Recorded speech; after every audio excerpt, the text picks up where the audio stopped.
I'm Dr. Katy LaLone, and I'm a psychiatric clinical coach. I love the work that I do. I find it incredibly meaningful to be able to offer patients really a safe place to share some of their most intimate stories.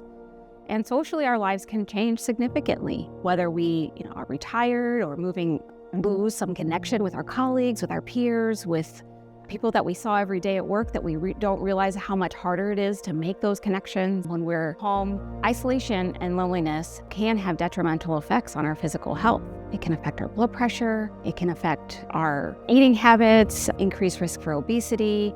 It can detrimentally affect us in not being able to sleep as well, and even increased risk for heart disease.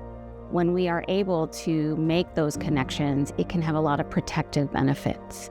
Preserving our energy, improving our immune function, have some cognitive protective abilities and improving the clarity of our thinking and our memory, even protecting us against dementia. It can boost, our quality of life and really serve as a buffer against anxiety and depression. Finding your way or your path requires connecting to people around you. Some folks are so afraid of these intense feelings that they really try to avoid them. They may throw themselves into work or into caring for someone else and really try to suppress these big feelings. Some may even reach for alcohol or something else to distract them, but that really doesn't usually help us work through some of the pain of those feelings. Healing begins when we can show ourselves kindness, and really by practicing self-care. Self-care might look like taking a shower, getting dressed, getting yourself out of the house, even just for a few minutes to see the sky, eating one good meal a day, one healthy meal, by taking your regular medications and showing up to see your medical provider, reaching out to someone, maybe a friend or family member, maybe a neighbor, maybe even opening up and talking with a medical provider about how you're feeling, listening to some calming music, or getting some gentle exercise, or reaching out to someone to go for a walk with you, even if you don't feel up to talking. Self-care might be learning to say no and learning to prioritize your own needs over those of others.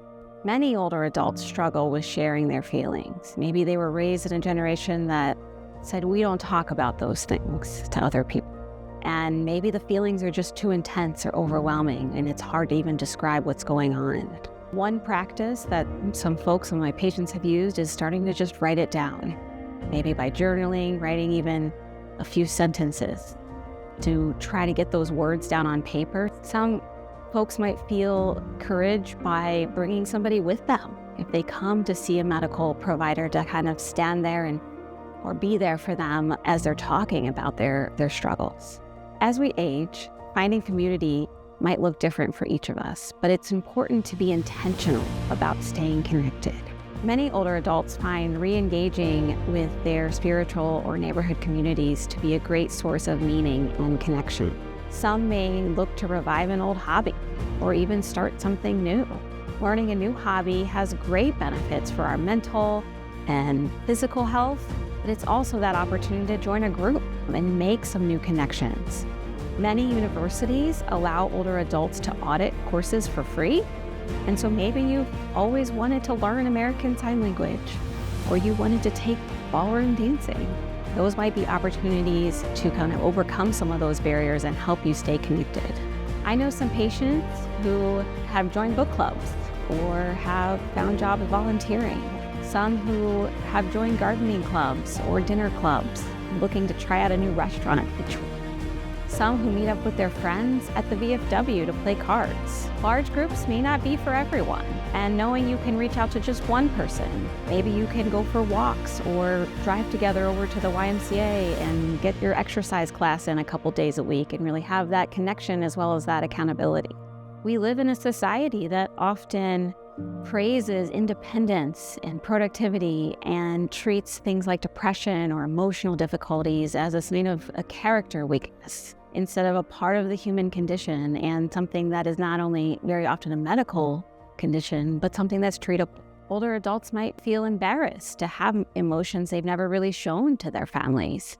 Getting mental health treatment for many has been viewed as something you would only do as a last resort or reserved for a true emergency, not just in a moment where maybe you felt like you needed to talk to someone. Many older adults have never had access to mental health, and it might feel incredibly foreign to come in and talk about things they've never shared with anyone. They learned over their lives to soldier on, to struggle through, to manage somehow, but that might get harder as we get older. When we can be brave enough to accept our feelings, even the hard ones, this allows us that opportunity to heal.